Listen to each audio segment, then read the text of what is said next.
大家好，欢迎来到我的频道。这两天我看到一个消息，在微信读书里，《独裁者手册》这本书被屏蔽了评分和评论，我觉得挺幽默的。那如果这样的话，今天我就来好好的聊一聊这本书。首先提起独裁者，大家会想起谁？是希特勒、墨索里尼，还是古罗马的尤利乌斯·凯撒？但不管是谁他们好像总是伴随着暴虐、专制的形象，代表着人性最黑暗的一面，和所谓的人君处在对立面。而在《独裁者手册》这本书，我们将看到，独裁实际上是人性在政治中本能的选择，因为它是最高效的维持权力的方式。布鲁斯·梅斯奎塔和阿尔斯泰尔·史密斯，也就是这本书的两位作者，对政治的理解是，政治正如同所有的生活一样，是关于个人的，每个人都致力于去做对自己有利的事，而不是对他人有利的事。所以我们需要尽快抛弃对掌权者的某种高尚情操和优良品德的期待，不要指望一个人的良知和道德可以去约束他的政治行为。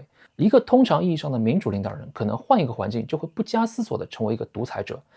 独裁者手册开篇有个故事，就完美地呈现了这样的场景。本期视频我来拆解一下这个故事。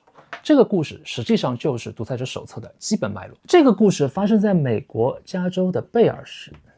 这个城市是一个人口不足4万的贫困小城，贫困这是它的关键词。今天我们的主角叫做罗伯特·里佐，他是采取什么样的城市管理模式呢？叫做市议会市政经理。这种管理模式据调查，在美国40%左右的中小城市都会采用。它是什么样的一个运行逻辑呢？我来简单说一下。首先，市民通过选举选出市议会的成员，以贝尔市为例的话，就要选出5名市议员。它就相当于市议会就相当于是一个立法机构，以这个立法机构再去聘任1名市政经理。市政经理用来干嘛的呢？管理城市的日常运行以及执行市议会的决策。市政经理相当于一个企业的 CEO。那市政经理是由他聘任的嘛，所以他是服务于他的。而市议会又是选举出来的，理论上它是代表了大部分市民的意愿的，所以市政经理也是虚线服务于市民的。而市民是因为可以投票选出市议会成员的，所以市民也是虚线管理市政经理的。这个就是这套城市管理模型的大致逻辑。可以看到它的政府结构是基于大部分市民的意愿上的，所以看起来还是挺民主的，是吧？但是就在贝尔市发生了一件匪夷所思的事。1993年，贝尔市的市议会聘任了罗伯特·里佐作为他们的市政经理，当时他的年薪是$72,000年薪。到了2010年，罗伯特·里佐被逮捕调查的时候，他的年薪暴增到$78万。这是一个什么概念呢？美国的总统他的年薪是$40万，加州的州长年薪是$20万。还记得贝尔市是一个贫困小城吗？它的人口不足4万，人均只有多少呢？$1万到$25,000。也就是说，罗伯特·里佐他的年薪大约是美国总统的2倍，加州州长的4倍，当地人年薪的40倍到80倍。看到这里，我想肯定有人认为罗伯特·里佐一定是贪污了，但是实际上没有那么简单，因为他的高薪似乎是完全合法的。甚至从当地财政来看，贝尔是在1993年处于破产的边缘，而当罗伯特·里佐下台时，已经实现了收支平衡。看起来好像这一切都是罗伯特的功劳，但是我们不要忘记钱从哪里来。执政者永远可以通过政治手段，比如征税来制造漂亮的数字和满足一部分人的贪婪，代价对于他们来说只是牺牲了其他人，尤其是底层人民的福利、公共卫生和生活品质。这种代价跟保持自己的权利比起来，真是太微不足道了。那么罗伯特·里佐到底是怎么做的？首先，整件事情的关键要在于将公众对决策的决定权聚集到自己和自己的小集团手里。这在美国并不是一件容易的事，但好在对贝尔市的市议员和罗伯特·里佐来说，贝尔市只是一座人口不足4万的贫困小城，有1/4的劳动人口挣扎在贫困线下生存。我们会发现，执政者常常会利用人民的贫穷来达到自己的目的，甚至有时候为了维持自己的权利去刻意制造贫穷。2005年，加州立法机构决定限制一般城市的议员薪水，而赶在这个法律生效之前据说在罗伯特的领导下，市议会的5名市议员都同意举行一次特别的投票。投票的议题是将贝尔市从一般城市转变为宪章城市。一般城市的管理体制受制于州或联邦政府，所以它的决策是需要在光天化日下做出的。而宪章城市决策常常在见不得光的幕后秘密做出，它依靠的不是联邦或者州的法律，而是城市自己的宪章。当然这些聪明的政客可不会跟自己的选民说，转变为宪章城市是为了他们自己能够拥有对税收的自由支配权，而他们呢，正好还拥有制定自己薪资的权利，那这就太明显了，选民是绝对不会同意的。他们把宪章城市包装为能给贝尔市更多的自治权，摆脱州政府不接地气的管理这样的噱头。而对于这么一个贫困小城来说，这种远离普通人实际生活的政治性概念的投票，对于选民来说呢，吸引力太小了。于是这场投票总共只吸引到400名选民参加，以336票赞成压倒性的优势通过宪章。自此，一个拥有4万人口城市的税收使用权就集中到了罗伯特和市议会这6个人手里，并且他们的决策还可以不必公开。这种自肥的机会他们可不会放过。在美国，像贝尔市这样规模的城市，他们的市议员薪资是不高的，一年只有4800美元。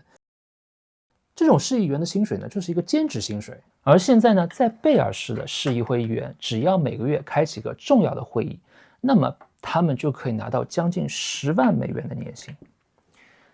对于这种害人高薪市政经理罗伯特·里佐当然心知肚明，但是他必须要保守市议会的秘密，因为呢，他是市议会聘用的。而市议会的议员们呢，则需要罗伯特的支持才能保住他们的位子，因为市议会的议员们是通过选举产生的。而在贝尔市，根据2009年的选举数据只需要1%多一点的人口就可以支持他们当选。